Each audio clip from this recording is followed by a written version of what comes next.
एक बार की बात है, गांव में पिंटू खरगोश और चीकू चूहा रहते थे। दोनों ही बहुत अच्छे दोस्त थे। दोस्ती के साथ साथ दोनों नटखट भी बहुत थे। दोनों की दोस्ती बहुत गहरी थी और वो हमेशा साथ में खेलते और मस्ती करते थे। पिंटू और चीकू एक बड़े पेड़ के नीचे बैठे बातें कर रहे थे। चीकू भाई, आज हम क्या नया खेलें? पिंटू भाई, क्यों ना आज हम कुछ शरारत करें? मेरी माँ ने कहा था कि शरारतें करने से ही दिमाग तेज होता है। वाह चीकू भाई, तुम्हें शरारत का ख्याल कैसे आया?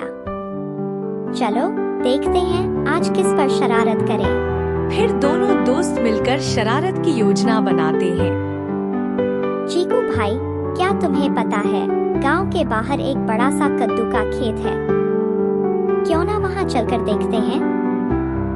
हाँ पिंटू भाई, और अगर हम वहाँ से कोई बड़ा सा कद्दू लाकर गांव में रख दें तो सब लोग सोचेंगे कि ये जादुई कद्दू है।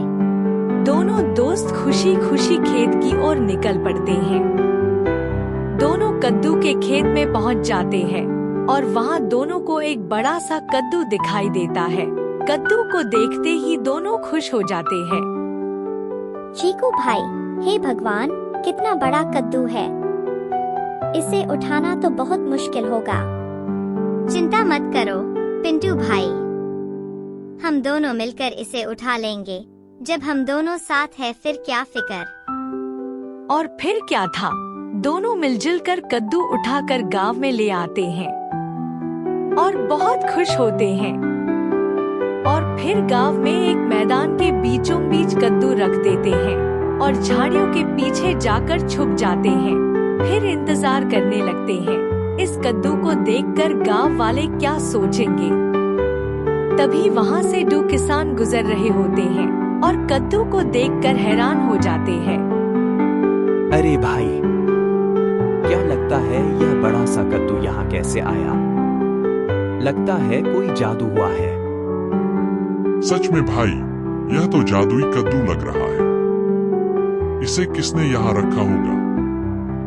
गांव के बच्चे कद्दू के पास जाकर खेलने लग जाते हैं और बहुत खुश होते हैं।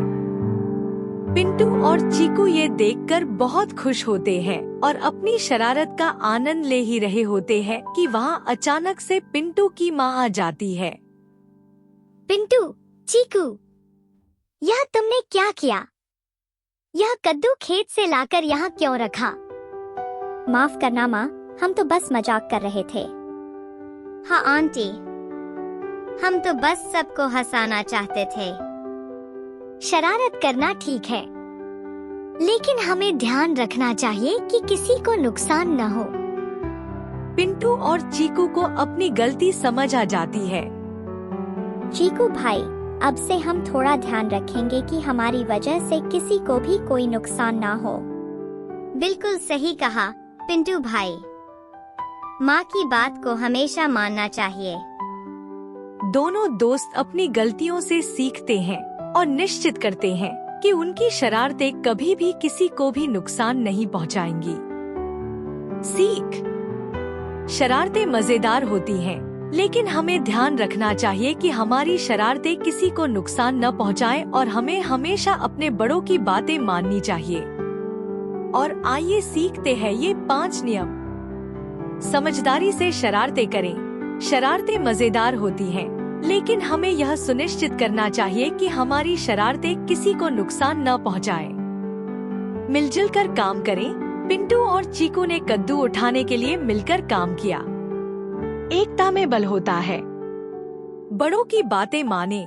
पिंटू और चीकू ने अपनी माँ की बात मानकर अपनी गलती समझी और उससे सीखा। सीखने की इच्छा रखें। अपनी गलतियों से सीखने की इच्छा रखें और उन्हें सुधारें। दोस्ती और मस्ती का आनंद लें।